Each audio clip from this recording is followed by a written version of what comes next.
I was only vaguely familiar with Ukraine, and it's only because I was deployed with a Ukrainian soldier in the United States Army. And as far as the history goes, I was aware of the annexation of Crimea in 2014 while I was still in Afghanistan.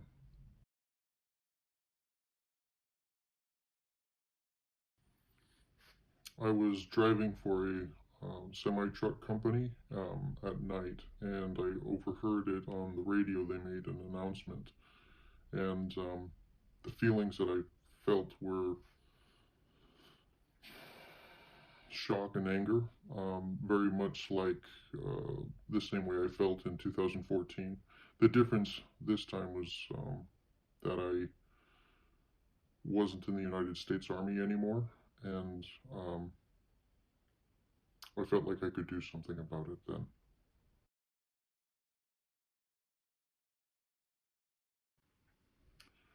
I did not intend to be a legionnaire initially. I intended to come over and help in whatever way I could, but I did purchase equipment that would be considered military equipment, vests and helmets and a few other survival tools.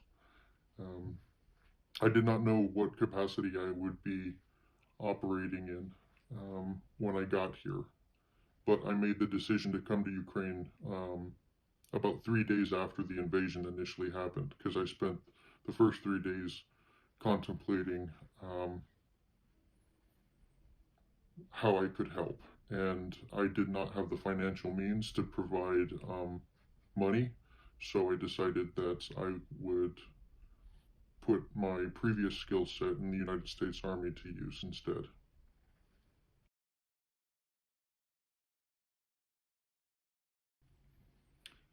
I was very impressed with my brothers in arms. I felt privileged to be among other professionals from many different countries. I was very impressed with how uniform our training was, uniform being similar. How similar our NATO training was. People from the French Foreign Legion, people from Germany, Denmark, Norway, Canada, all of these other people from many other countries operate and think in the same way that us United States soldiers were trained. So being able to cross-train and talk about similar instances across different battle spaces and their individual experiences elsewhere in the world outside of Afghanistan and Iraq was an incredible opportunity that I enjoyed a lot.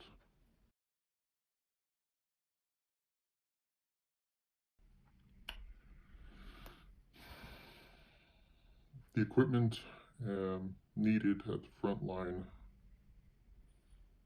I can't stress enough, almost like anything that can be provided, honestly. Food, warm clothes, entrenching tools, but also thermal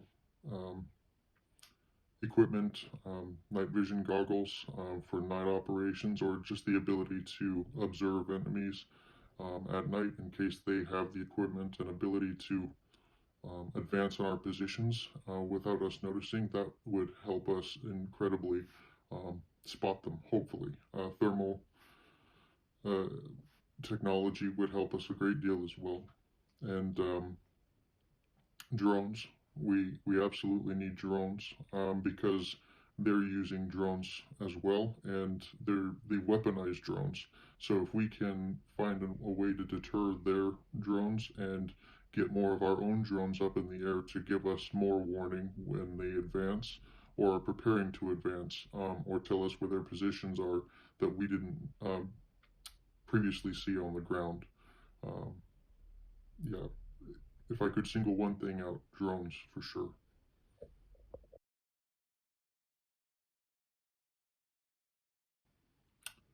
I did actually get an opportunity to interact with the regular Ukrainian soldiers.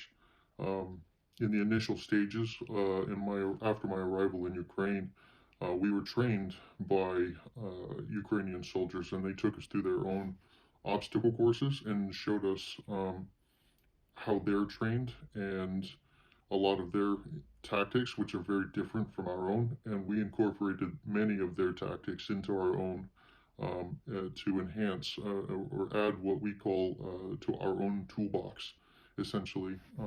And they're elite professionals, incredibly good-hearted people with families, but very good at what they do. And their cause and their willingness to put down their lives for their home is an inspiration to everyone, not only in our unit, but also the world.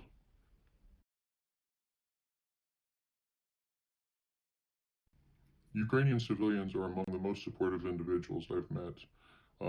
I've never personally met a more resilient people. They go to work and they carry on about their lives in the midst of danger, and they put their families and they put the soldiers and they put anybody helping Ukraine, even if they're not in the Legion, the humanitarian aid workers. I've had personal experiences with Ukrainian families giving us whatever they could, even though they didn't have much to offer. They would give more than they probably should to help not only the Ukrainian soldiers, but the Ukrainian military as well, and the International Legion as well.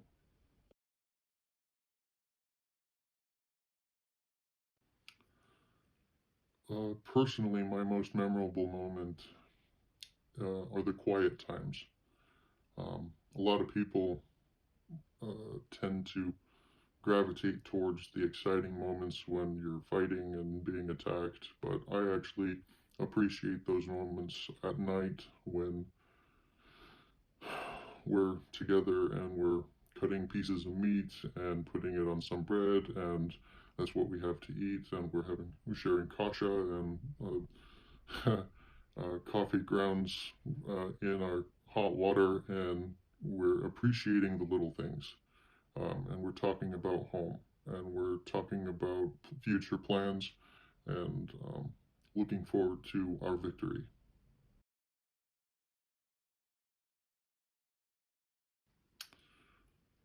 I think that what a lot of people don't know about the war in Ukraine is that despite the danger and despite the conflict and how often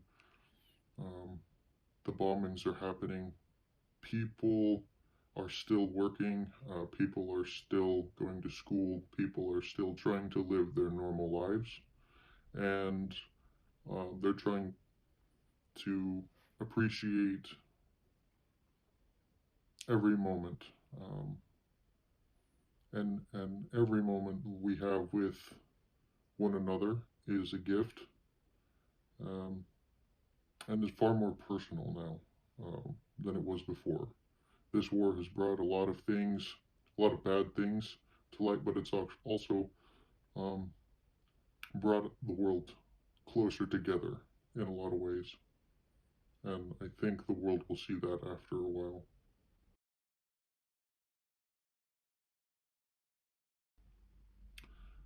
The future for Ukraine is optimistic, primarily because when we win, we'll have an opportunity to join the international community with NATO, and we'll receive more assistance, and we'll be able to rebuild the infrastructure that is essential to our living conditions here in Ukraine.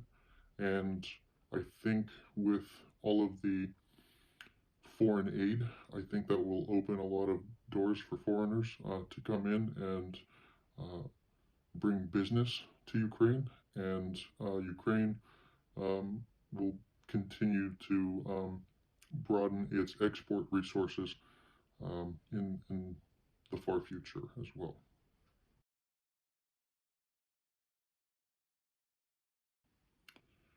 All that I can think of to say to the world for now is please continue sending as much help as you can, because this war Although it seems optimistic because we are doing well, it's not over. And until it's over, we need continued support. We need continued aid. Any money, equipment, clothes, food, drones, all of these things are essential to daily living and our ability to sustain what we have right now and to help us win. You can be a part of that victory. Thank you.